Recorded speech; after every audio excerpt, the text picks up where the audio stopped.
साहब, पूरे देश में सिटीजनशिप अमेंडमेंट एक्ट को लेकर प्रोटेस्ट हो रहे हैं। जामिया से ये प्रोटेस्ट उठा, जो कि हमने देखा वायलेंट भी हो गया। पुलिस को कंट्रोल करने के लिए आंसू गैस भी चलानी पड़ी, डंडे भी चलाए गए, बहुत होने का बर्बरता भी हुई पुलिस के साथ। आपको लगता है कि सिटीजनशिप अमेंडमेंट एक्ट भारत के मुसलमानों के अगेंस्ट है? और क्या कहना है आपका, जो प्रोटेस्ट पूरे देश भर में हो रहा है इसको लेकर? देखिए, लोग भूल गए होंगे, जमाने की बात है, जामे मिल्लिया इस्लामिया की बुनियाद हजरत शेखुल हिंद रहमतुल्लाह अलैह ने रखी थी, जो बहुत बड़े स्वतंत्रता सेनानी और जिन्होंने अपने शागिर्दों के साथ 4 साल तकरीबन माल्टा की जेल में मुल्क की आज़ादी के लिए खड़े होने के सिलसिले में गुजारी है। फिर उसके बाद आज से 99 साल पहले 1920 के अंदर उनका इंतकाल हो गया। फिर उनकी जमात आगे बढ़ती रही, यहाँ तक कि मुल्क का दस्तूर सेकुलर दस्तूर बना और मुल्क आज़ाद हुआ।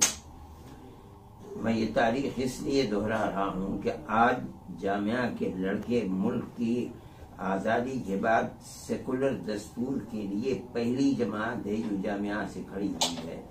मेरा मानना यह है कि जामिया की बुनियाद रखने वाले हजरत शेखुल हिंद का ये रूहानी तसर्रुफ है, जो आज जामिया के तलबा के लिए इस प्रोटेस्ट और एहतजाज का सबब बना है।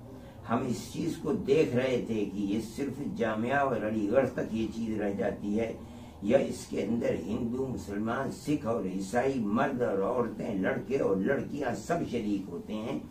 जब तीसरे दिन इसके अंदर लड़के और हिंदू और मुस्लिम सब शरीक होने लगे, नेहरू यूनिवर्सिटी शरीक हुई, दिल्ली यूनिवर्सिटी शरीक हुई, तब हमने उसके बाद ये बयान दिया कि तहरीक का असल रुख यही है।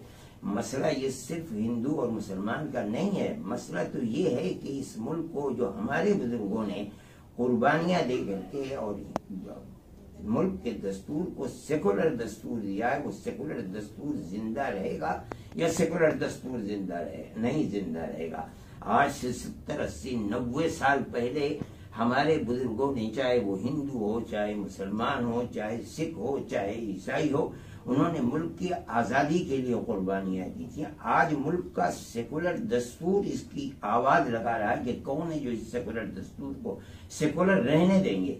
मेरा ये मानना है कि जिस तरह उस वक्त मुल्क इसका मोहताज था कि हिंदू और मुस्लिम मिलकर के इस मुल्क के लिए कुर्बानी दें, आज ये सेकुलर दस्तूर इसका मोहताज है कि इसकी हिफाजत के लिए जिस चीज की जरूरत पड़ती है कुर्बानी दे करके मजहब से ऊपर उठकर लोग सामने आए। और मुझे बड़ी खुशी है कि सारा हिंदुस्तान इस दस्तूर की हिफाजत में लगा हुआ है। मसला हिंदू मुस्लिम का बिल्कुल नहीं है। जो लोग इसको हिंदू मुस्लिम बनाकर पेश कर रहे हैं वो इस दस्तूर के हिफाजत के सिलसिले में खयानत कर रहे हैं। मेरा मानना यह है कि जब तक हिंदू और मुसलमान मिलकर के कुर्बानी नहीं देंगे इस मुल्क के सेकुलर दस्तूर और आईन की हिफाजत के लिए, उस वक्त तक मुल्क का हक अदा नहीं कर पाएंगे। शाही इमाम है जामा मस्जिद के, उन्होंने सबसे अपील की है कि शांतिपूर्वक प्रोटेस्ट करें। बिल्कुल, हम भी यही बात कह रहे हैं। हम 2 शर्तें लगाते हैं। एक शर्त ये कि अगर आपको प्रोटेस्ट करना है तो हिंदू भाइयों को, सिखों को और इसी तरह क्रिश्चियनों को साथ लेकर प्रोटेस्ट करें। दूसरी बात यह है कि मुल्क की अमलाक, ये हमारी अमलाक हैं, उनकी जो इमारतें हैं, उनकी जो बसें हैं, उनको हाथ न लगाएं। आपका प्रोटेस्ट पुरअमन होना चाहिए।